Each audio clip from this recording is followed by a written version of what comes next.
नमस्कार दोस्तों, एक बार फिर से आप सभी का मैं बहुत बहुत स्वागत करता हूं। झुकती है दुनिया, झुकाने वाला चाहिए। एक भी सांसद ना होने के बावजूद मायावती जी ने मोदी को झुका दिया। जी हाँ दोस्तों, बिल्कुल सही सुन रहे हैं आप। इस समय की सबसे बड़ी खबर मैं आपको बताने जा रहा हूं। आज देर रात कैबिनेट की बैठक में फैसला हुआ कि एससी और एसटी में क्रीमी लेयर लागू करने का सुप्रीम कोर्ट का सुझाव लागू नहीं किया जाएगा। कैबिनेट के फैसले की जानकारी देते हुए केंद्रीय मंत्री अश्विनी वैष्णव ने कहा कि बाबा साहेब ने संविधान लिखते समय एससी और एसटी क्रीमी लेयर का प्रावधान नहीं किया था।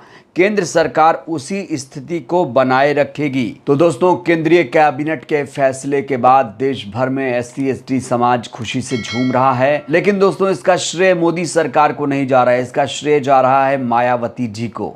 दोस्तों, जैसे ही सुप्रीम कोर्ट ने 1 अगस्त को यह फैसला सुनाया, मायावती जी ने तुरंत कहा कि ये फैसला बिल्कुल किसी कीमत पर बर्दाश्त नहीं किया जाएगा। हम एससी एसटी रिजर्वेशन में क्रीमी लेयर को बर्दाश्त नहीं करेंगे।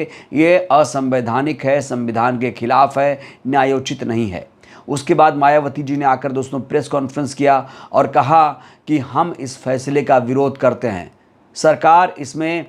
सरकार इस फैसले को पलटे, सरकार इस फैसले के खिलाफ कानून लाए, संविधान संशोधन करे, क्योंकि सुप्रीम कोर्ट का फैसला एससी एसटी समाज के खिलाफ है, संविधान की मूल भावना के खिलाफ है।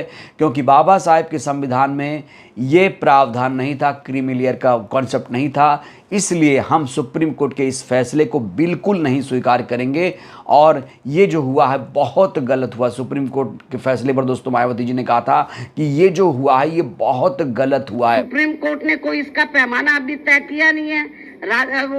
बहुत ढुलमुल ये जजमेंट है और इस तरीके से इसकी आड़ में राज्य सरकारें जो एससी एसटी को अभी तक रिजर्वेशन मिल रहा है इसको बिल्कुल निष्प्रभावी बना देंगी, ना के बराबर इसको कर देंगी। लोगों को कोई इसका लाभ नहीं मिलेगा। बाकायदा प्रेस कॉन्फ्रेंस में आकर मीडिया के सवालों का जवाब देते हुए मायावती जी ने गुस्सा जाहिर किया था और कहा था कि ये लोग जो सुप्रीम कोर्ट में जो लोग पैरवी कर रहे थे वो किस तरह से पैरवी कर रहे थे। केंद्र सरकार के जो वकील थे वो क्या कर रहे थे। हमें पैरवी नहीं करने दिया गया सुप्रीम कोर्ट में। अगर हमें पैरवी करने दिया गया होता तो ये सुप्रीम कोर्ट का फैसला आता ही नहीं। दोस्तों, बीजेपी ये कह रही है कि मोदी सरकार बाबा साहेब के संविधान के प्रति प्रतिबद्ध है। अगर प्रतिबद्ध होती तो एससी एसटी रिजर्वेशन में क्रीमी लेयर लाने के लिए दलीलें क्यों दी जाती।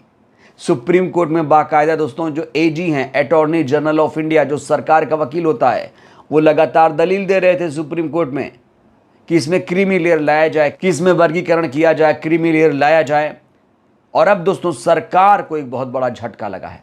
तो दोस्तों, जो सरकार बैकडोर से सुप्रीम कोर्ट के माध्यम से एससी एसटी रिजर्वेशन में क्रीमी लेयर का कॉन्सेप्ट ढूंढ रही थी, आज उसी सरकार ने दोस्तों पलटी मार दी है। दोस्तों, ये सब हुआ है मायावती जी के दबाव के कारण।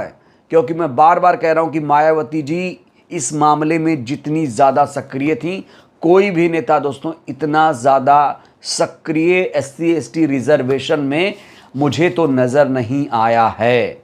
दोस्तों, ये सभी को मालूम है कि नरेंद्र मोदी शाखा के आदमी हैं, आरएसएस में रह चुके हैं। और जब सुप्रीम कोर्ट का फैसला आया तो आरएसएस ने खुशी का इजहार किया। जब आरएसएस खुश हुआ होगा तो क्या प्रधानमंत्री खुश नहीं हुए होंगे? आप बताइए दोस्तों। मोदी सरकार के जो मंत्री ये कह रहे हैं कि हम बाबा साहेब के संविधान के प्रति प्रतिबद्ध हैं, ये बिल्कुल सच नहीं है दोस्तों। ये लोग दरअसल सुप्रीम कोर्ट के फैसले के साथ ही खुश थे। जैसे आरएसएस खुश था ऐसे ये लोग भी खुश थे। लेकिन वो तो शुक्र है मायावती जी का, जिन्होंने इस फैसले के खिलाफ अडिग होकर लड़ाई लड़ी और मोदी सरकार को मुंह की खानी पड़ी। दोस्तों, अभी कल ही की बात है, एससी एसटी जो सांसद हैं देश भर के, उन्होंने इसका विरोध किया।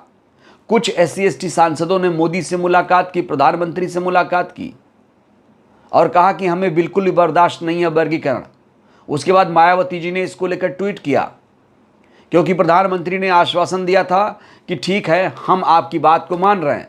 तो मोदी सरकार दोस्तों पूरी तरीके से झुक गई है। और जैसे ही मोदी सरकार ने आश्वासन दिया, मायावती जी ने एक और ट्वीट किया और कहा कि ठीक है, आश्वासन तो दे रहे हो, लेकिन आश्वासन से काम नहीं चलेगा, संविधान संशोधन करना पड़ेगा। कल को कोई राज्य सरकार इसे लागू कर दे तो क्या, कौन जवाब देगा किसे?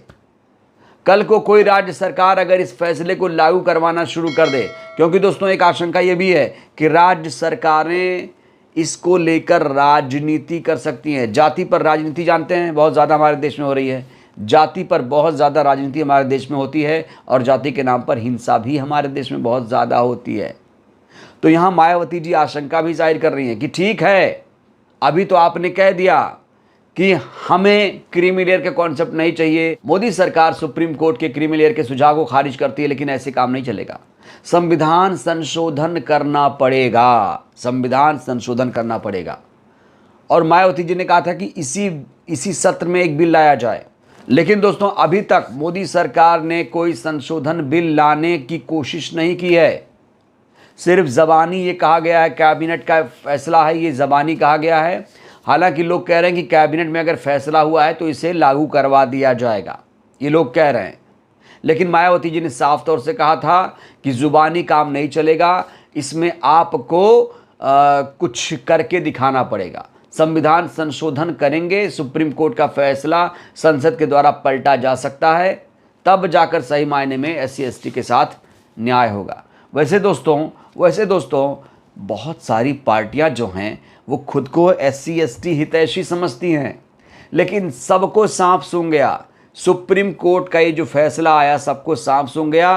कई लोगों ने तो इसको लेकर खुशी का इजहार किया, लेकिन ज़्यादातर 95% लोगों ने दोस्तों इसका विरोध किया और सबसे ज़्यादा विरोध मायावती जी ने किया। और इसी का नतीजा ये है कि मायावती जी के विचारों से बहुत सारे लोग जुड़ रहे हैं, मायावती जी की बातों का असर हो रहा है, धरातल पर भी असर दिख रहा है। दोस्तों हाल ही में उत्तर प्रदेश में ज़िला पंचायती उपचुनाव हुआ है और 2 सीटों पर BSP ने जीत दर्ज कर ली है, और इसका श्रेय क्रेडिट कहीं ना कहीं मायावती जी को जाता है, उनकी सक्रियता को जाता है। क्योंकि भाई मायावती जी सक्रिय नहीं थी, ये सबको पता है, मायावती जी सक्रिय नहीं थी। लेकिन अब जो मायावती जी सक्रिय हुई हैं दोस्तों, लोगों की एक उम्मीद बढ़ गई है। और मुझे तो लगता है कि मायावती जी को अपना ये जो तेवर है बरकरार रखना चाहिए दोस्तों, जिससे किसी को मौका ना मिले कि भाई तुमने नहीं बोला, तुमने ये किया, तुम तो बैठी रही घर पे, आपने तो कुछ किया ही नहीं।